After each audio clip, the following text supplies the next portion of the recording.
Talbot, obviously an unfinished practice sack, but good on you for getting something sent in, and certainly, you do a good job of being able to link personal experiences to the prompt, and that's one of the hurdles that you've got to be able to overcome in this sack. Pardon me, if you are going to write, in that reflective expository way. So for you, there's just a couple of technical things we need to brush up on. There's some huge sentences in there. You just go comma crazy.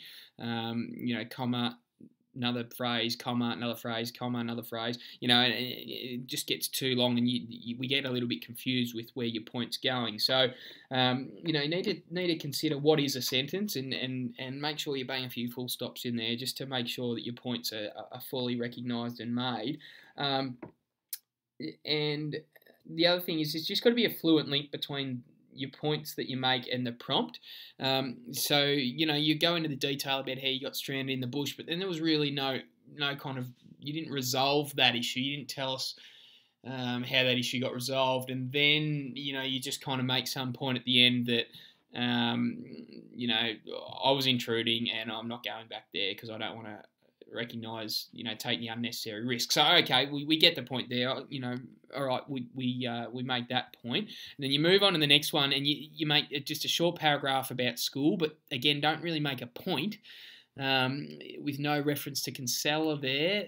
It does link to the prompt, definitely, but I don't, it just kind of bang, it just came out of all of a sudden, and that paragraph about school just didn't feel like it belonged in the piece. And then your last paragraph, was where you brought Kinsella into it. So that was done okay. But again, my point for you is, if you're going to use these poems, you've got to understand the complexity in them. And whilst poetry is interpretive, I would argue that you're drawing a fine bow.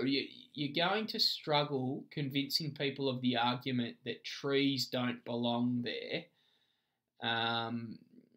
Especially in the poem Chainsaw and why they strip the trees. Like, I see where you're going, this whole idea about you've just got to word it a little bit differently. This whole idea about, okay, man is here now and so therefore trees don't belong. You're going to struggle to convince people of that.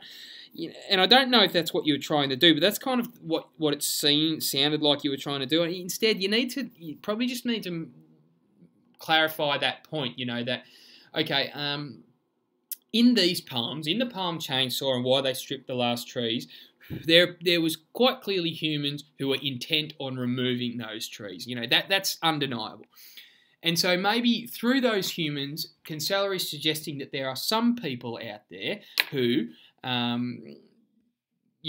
feel that the landscape is threatening in some way, just like the old farmer in Why They Stripped the Trees. The reason the farmer in Why They Stripped the Trees, the pure reason why he stripped the trees is because it made his paddock, which was otherwise bare and flat, it stood out, it didn't fit in with the rest of the paddock. So it was a purely aesthetic thing. It was a thing of looks for him. It didn't match the rest of his paddock, so he got rid of it. There was no really rhyme nor reason for it given in the poem, apart from the fact that it didn't match the rest of his paddock. So there are some humans who feel threatened by the fact that nature doesn't sometimes fit in with their idea of what looks good, and so they remove it. So if you explain that clearly, then you're going to make people, that point kind of is believable. If you just go in and say, in some ways, the landscape's threatening to those who do not belong, but sometimes landscape doesn't belong in a landscape, that's going to be a really hard argument for you to make. So you've just got to understand the complexity within the poems, but you've also got to understand what is actually happening in those poems.